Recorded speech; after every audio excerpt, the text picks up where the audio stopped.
이 시간에는 제19장 물가와 환율의 장기적 관계에 대해서 알아보도록 하겠습니다.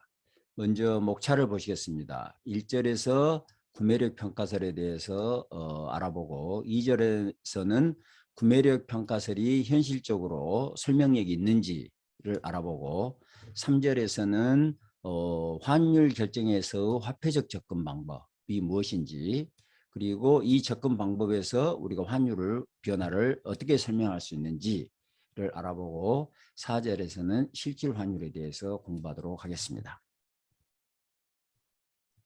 먼저 장기 균형에서 화폐의 역할을 보도록 하겠습니다. 먼저 장기 균형이란 무엇인가? 두 가지 조건이 충족됐을 때 우리는 장기 균형이라고 하는데요. 첫 번째는 주어진 기술을 최대로 활용하고 그 다음에 완전고용 생산량 수준에 도달한 상태, 그러니까 완전고용 상태에 도달했을 때 우리는 장기 균형이 된다. 그 다음에 두 번째는 가격이 신축적이어서 모든 시장이 균형을 이루고 있는 상태, 이 두 개의 조건이 충족됐을 때 우리는 장기 균형이라고 합니다. 그래서 이 장기 균형 상태에서는 실질 변수, 다시 말해서 생산 요소 변화나 기술 수준의 변화나 이런 실질 변수 변화가 없다면은 실질 생산량도 변하지 않을 것이다. 따라서 통화 공급량이 변한다고 하더라도 이 통화 공급량의 변화는 가격만 변화시킬 뿐이지 실질 변수에 영향을 미치지 않는다는 거예요.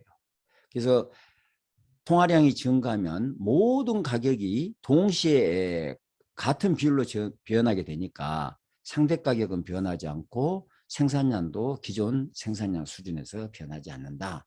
이렇게 보고 있습니다. 그래서 결론적으로 통화량이 증가하더라도 일종의 통화정책이죠. 금융정책. 통화량이 증가하더라도 장기적으로는 실질 생산량을 변화시키지 않는다는 겁니다.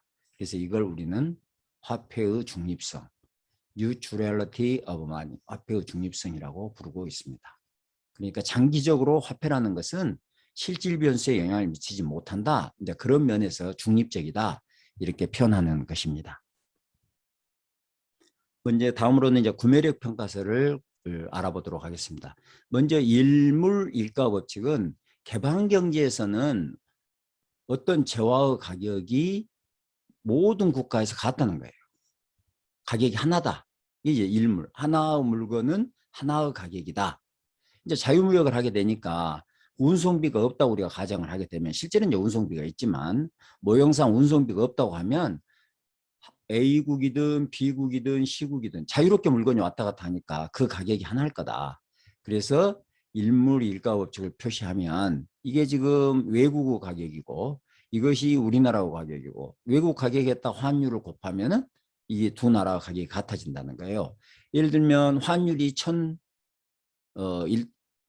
1,000원이고 미국 가격이 1불이라면 그것이 한국에서는 1,000원이 돼야 된다는 거죠. 1,000원이. 자유로운 무역이 이루어지기 때문에 가격이 같아져야 된다 하는 게 일물일가의 법칙이 되겠습니다. 다음으로 절대적 구매력 평가설은, 이제 구매력 평가설은 구매력이 평가 두 나라에서 같다는 거예요. parity, purchasing power, 이게 구매력이잖아요.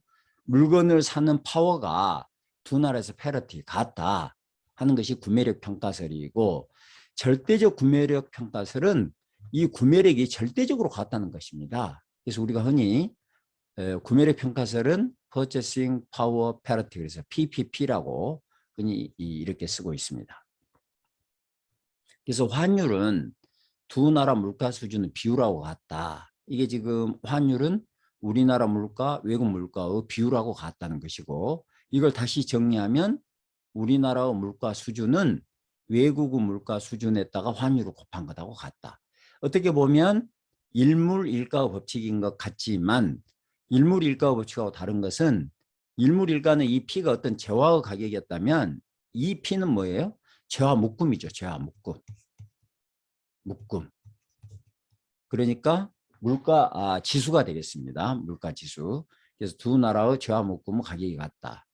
그래서 일물일가 법칙은 개별 상품에 적용되는데 구매력 평가설은 모든 재화와 서비스를 한 묶음으로 평가한 일반적인 물가지수에 적용된다는 겁니다.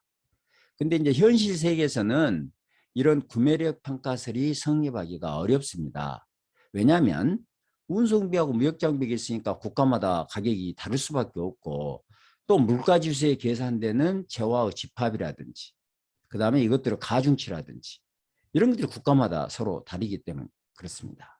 그리고 실제로 우리가 100달러를 가지고 미국에서 소비했을 때하고 그 100달러를 위안화로 바꿔서 중국에서 소비했을 때 구매력의 차이가 나죠. 구매력에.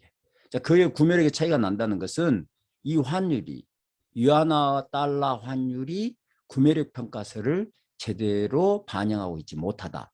만약 구매력 평가서에 따라서 위안화 환율이 결정됐다면 미국에서 100달러로 구입할 수 있는 물건의 양을 당연히 중국에서 100달러로 구입할 수 있어야 될 것입니다. 근데 그렇지 못하다는 것이죠. 현실적으로.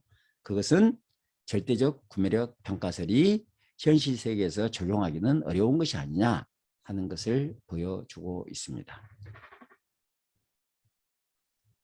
다음으로 상대적 구매력 평가설에 대해서 알아보도록 하겠습니다. 이제 상대적 구매력 평가설은 두 나라의 물가 수준이 같아야 된다는 게 아니고 상승률, 인플레이션율의 차이가 환율 증가율을 결정한다는 것입니다.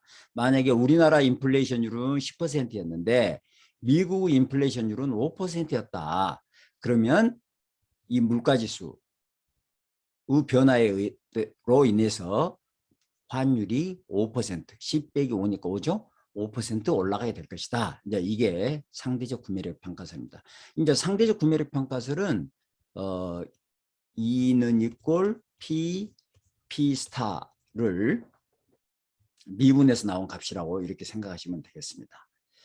절대적 구매력 평가설이 성립하지 않는 경우에도 두 국가의 물가 상승률 차이는 장기적으로 환율에 반영되기 때문에 상대적 구매력 평가설은 성립할 수 있겠다.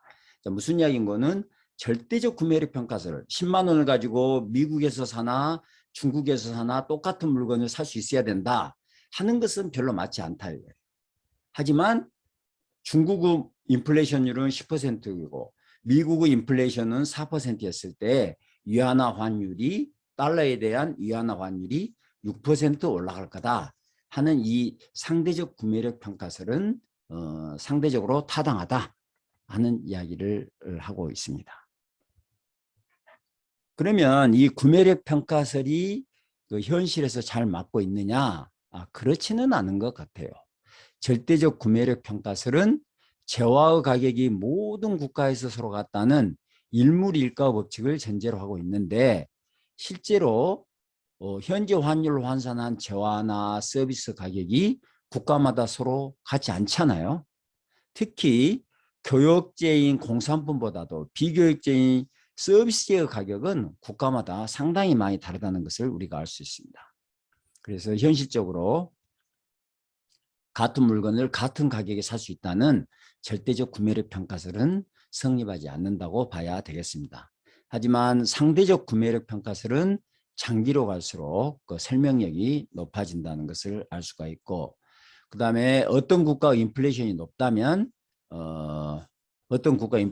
그 국가 환율이 즉각적으로 올라가지는 않지만 단기에서는 반응하지 않는다는 거예요.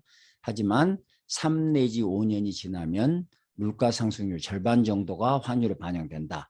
그러니까 이 인플레이션율이 환율에 영향을 미치고 있다 하는 것은 잘 알려져 있다 하는 것입니다. 실제로 그림 19-1을 보면 인플레이션율이 장기적으로는 환율에 반영되고 있다는 것을 알 수가 있겠습니다. 한번 보실까요? 여기를 보시면 인플레이션율이고 이것이 이 환율의 변화율입니다.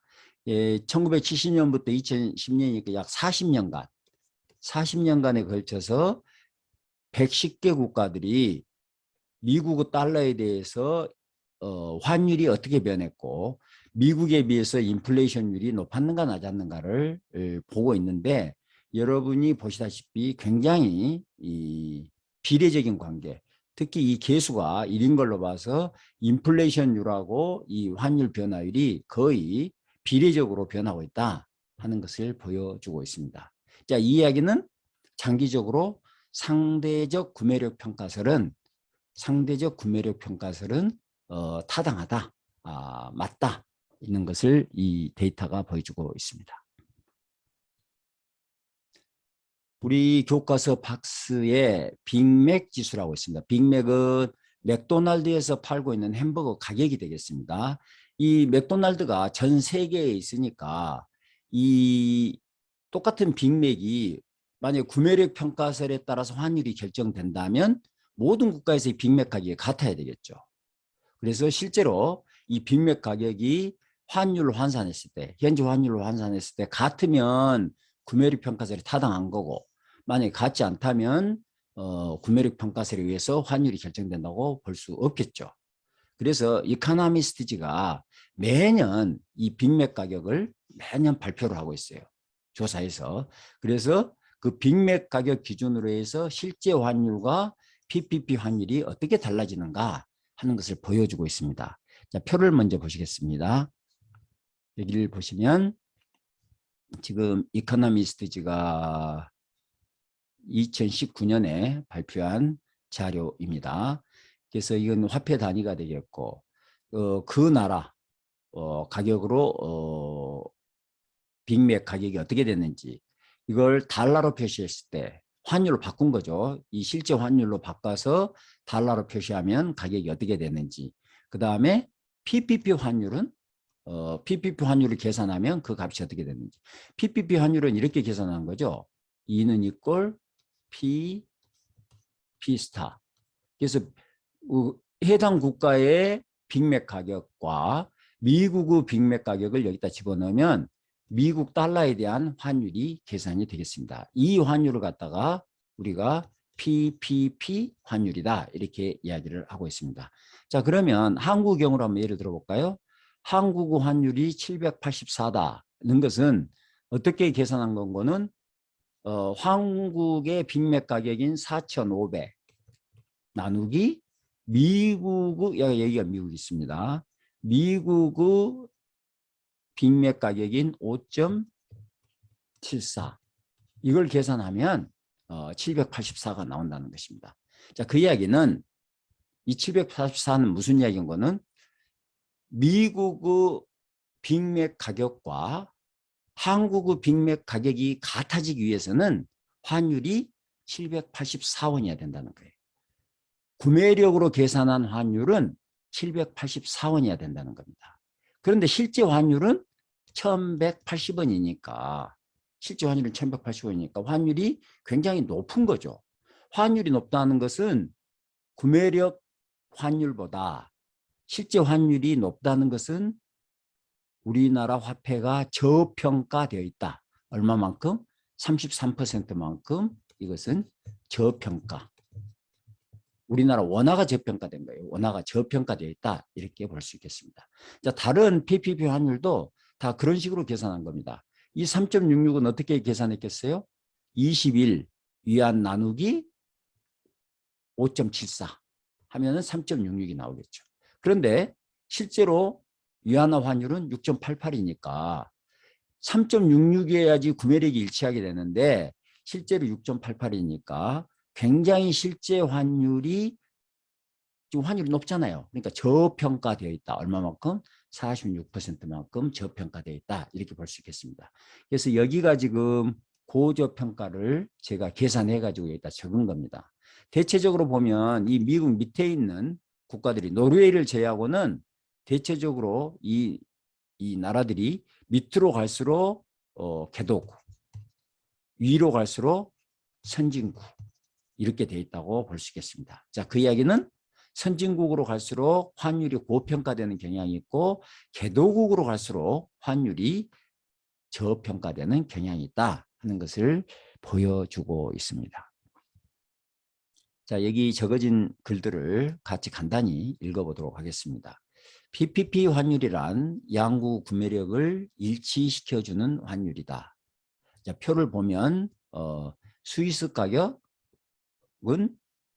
미국은 그래서 스위스는 14% 비싼 데 비해서 러시아는 35% 수준으로 저평가되어 있다. 대체로 빅맥 가격이 선진국에서는 비싸고 개도국에서는 싸게 되어 있다. 이는 구매력 평가설 관점에서 보면 선진국 화폐는 고평가되어 있고 개도국 화폐는 저평가되어 있음을 뜻한다. 개도국의 빅맥 가격이 낮은 것은 화폐의 저평가 문제만이 아니고 왜 개도국에서 햄버거 가격이 미국보다 낮을까? 그것은 꼭 환율 문제만이 아니고 개도국의 임금이나 임대료가 선진국보다 낮기 때문에 그렇다는 것입니다. 대체로 비교역제인 서비스제의 가격은 선진국보다 개도국에서 더 낮지요. 특히 서비스제 가격. 따라서 서비스제 가격에 구매력 평가세를 적용하면 개도국 화폐는 저평가된 것으로 평가될 가능성이 높다.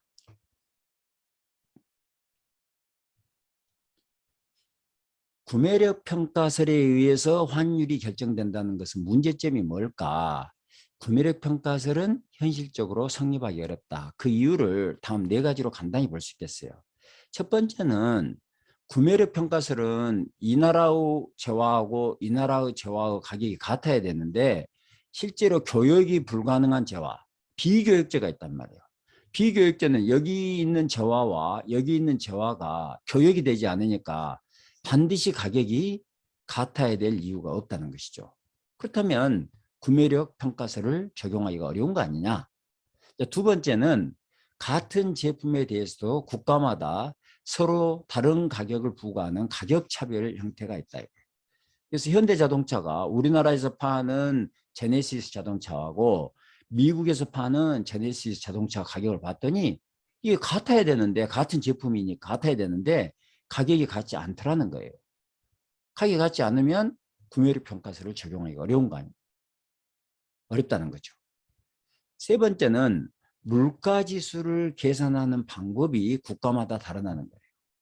어떤 나라는 이런 상품을 물가지수 계산에 사용하고 어떤 국가는 이런 상품을 물가지수 계산에 사용하는데 이 두 개의 묶음이 서로 같지가 않다는 거예요. 또 설령 묶음이 같다고 하더라도 우리나라는 쌀의 물가 비중이 큰데 비해서 미국은 빵을 주로 먹고 고기를 주로 먹으니까 빵이나 고기류의 비중이 가중치가 크단 말이에요. 그래서 이런 경우에 물가지수 계산 방법이 서로 다르기 때문에 그 물가지수에 따라서 환율을 결정하는 경우에 구매력 평가설이 적용되기가 어렵다. 네 번째는 물가가 경직적이다. 물가가 경직적이다. 그래서 환율은 굉장히 빠르게 변하는 데 비해서 물가는 서서히 변하잖아요. 그러니까 이 구매력 평가설이 단기에는 성립하기가 어렵다. 이런 이야기가 되겠습니다. 자, 방금 설명한 내용이니까 간단히 살펴보고 넘어가도록 하겠습니다. 비교역제가 존재한다. 운송비나 관세 때문에 제품 가격이 같을 수가 없다. 특히 비교역제의 경우에는 교역이 불가능하기 때문에 국가마다 가격이 같을 수가 없다. 이 경우 환율이 변하지 않아도 구매력 평가세에 의해서 환율을 결정하기 어려운데 예를 들어서 어떤 국가의 교역제 가격은 변하지 않고 비교역제 가격만 상승했다고 합니다. 지금 교역제 비교역제가 있고 여기 교역제 비교역제가 있는데 이건 가만히 있고 이 비교역제 가격만 올라갔다면 이 교역제 가격은 그대로 같은데 비교역제 가격은 올라가니까 이것이 구매력 평가서를 적용하는데 어려움이 있겠다는 겁니다. 자, 한국의 경우에는 서비스 비중이 60% 이상이고 자, 한국만이 아니라 선진국으로 가면 서비스 비중이 뭐 70% 이렇게 더 높아지잖아요. 그래서 서비스 비중이 크다는 것은 비교역제 비중이 크다는 것을 시사하고 비교역제는 두 나라에서 가격이 서로 같을 수가 없으니까 구매력 평가서를 적용하기가 어렵다. 비교역제 존재는 구매력 평가설에 의해 환율이 결정되지 않는 가장 주된 요인이 된다.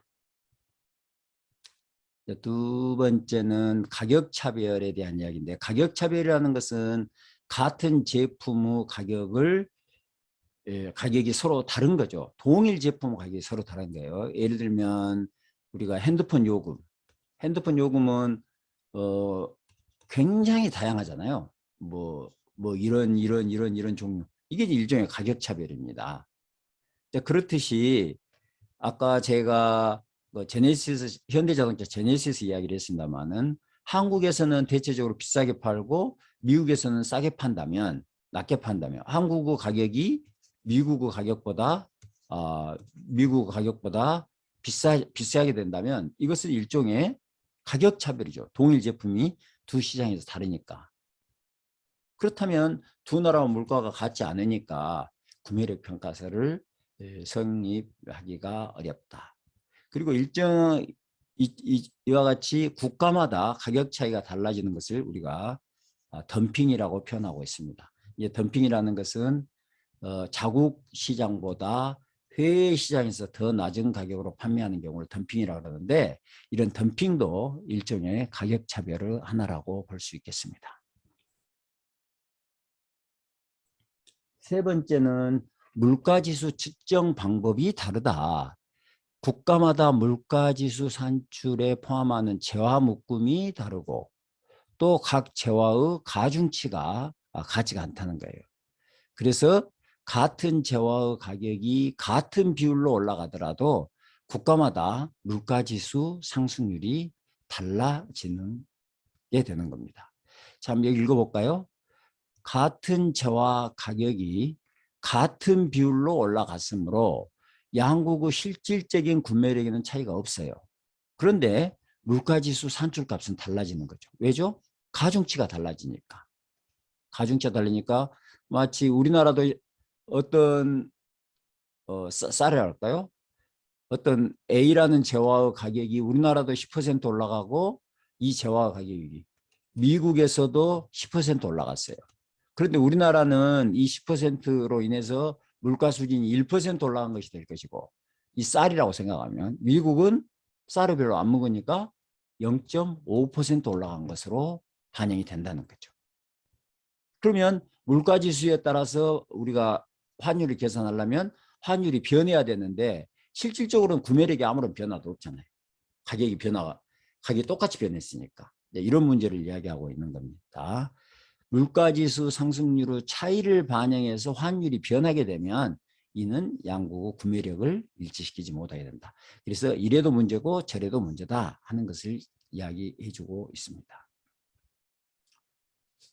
두 나라의 물가지수 계산 방법이 다르면 물가지수에 근거한 환율 변화는 양국의 구매력을 제대로 평가해 주지 못할 것이다. 네 번째는 가격의 경직성이 되겠습니다. 환율은 신속하게 변하는데 물가는 단기적으로 경직적이에요. 그래서 단기에서는 물가와 환율의 비례적 관계가 나타나지가 않는다. 하지만 장기에서는 물가가 신축적으로 변하기 때문에 물가 환율의 비례적 관계가 성립하게 된다. 이것은 앞에 우리가 그림 19-1에서 봤던 내용하고 같은 이야기가 되겠습니다. 이처럼 장기에서는 환율 변화가 인플레이션에 비례한다는 구매력 평가설이 성립하지만 단기에서는 물가가 경직적이어서 구매력 평가설이 성립하기가 어렵다.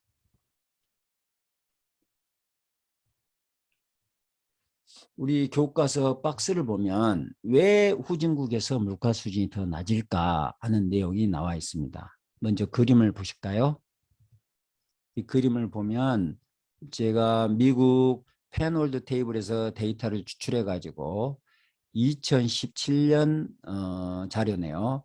180개국을 대상으로 해서 1인당 실질소득과 그 다음에 그 국가의 물가 수준을 여기다 점으로 찍어 본 겁니다. 국가는 180개국이에요. 근데 여러분들 보시다시피 어때요? 1인당 실질소득이 높은 국가일수록 물가 수준이 높고 1인당 소득 수준이 낮은 나라일수록 물가 수준이 낮다. 다시 말해서 우리가 선진국을 여행하면 물가가 상당히 비싸다는 것을 느끼게 되고 개도국, 동남아시아나 중국을 여행하게 되면 우리나라보다 물가가 낮네? 하는 것을 느끼게 된다는 것이 이 자료가 우리한테 해주고 있는 이야기가 되겠습니다. 자, 그렇다면 왜 동남아시아나 중국은 유럽이나 미국에 비해서 물가 수준이 더 낮을까 하는 것이 이 박스에서 설명하고 있는 내용입니다. 자, 읽어보실까요? 대체로 개도국의 물가 수준이 선진국보다 낮다. 이는 공산품 가격 때문이 아니라 개도국의 서비스제 가격이 선진국보다 낮기 때문이다. 백화점에 가서 물건을 살 때 그 가격은 선진국과 개도국이 크게 차이가 안 나는데 우리가 음식, 그다음에 호텔 이런 어떤 서비스의 가격은 개도국들이 훨씬 낮다는 것을 알 수가 있다는 것입니다. 자, 그렇다면 왜 그럴까? 이것을 팔라사 사미엘스 경제학자 이름입니다. 이 사람들의 이론으로 설명할 수가 있겠습니다. 자, 보시면 제조업 부분에서는 교역이 되는 재화죠. 교역이 되는 제조업 부분에서는 개도국의 노동 생산성이 낮고 노동 생산성이 낮으니까 어때요? 임금이 선진국보다 낮아지게 된다 이거예요. 임금이. 그런데 서비스 산업에서는 개도국의 노동 생산성이 선진국과 유사하기 때문에 대신 뭐 레스토랑이라든지 그다음에 뭐 자동차 정비라든지 이런 어떤 서비스 산업에서는 노동 생산성이 선진국과 개도국 유사하다는 거예요. 근데 개도국은 임금이 낮으니까 어때요? 그 서비스의 가격이 낮아질 수밖에 없다는 겁니다. 그래서 제조업과 서비스업의 노동 생산성 차이가 선진국과 후진국의 물가 수준의 차이를 만들어내고 있다. 자, 과거, 요즘은 그렇지는 않습니다만은 과거 한때 일본의 물가 수준이 세계적으로 높았던 때가 있어요. 그러면 왜 그랬을까요? 당시 일본의 제조업의 노동 생산성이 굉장히 높은 거죠. 굉장히 높으니까 일본에서 제조업 임금이 높고 제조업 임금이 높으니까 일본에서 서비스직 임금이 높고 그런데 서비스 부분에서 뭐 호텔이라든지 레스토랑이라든지 이런 서비스 부분에서 노동 생산성은 다른 나라하고 비슷하다는 거예요. 그러다 보니까 임금이 높은 서비스 부분에서 가격이 서비스제의 가격이 굉장히 높게 평가됐다. 그 이유가 일본에서 물가 수준이 높았던 이유다. 이렇게 볼 수 있겠습니다.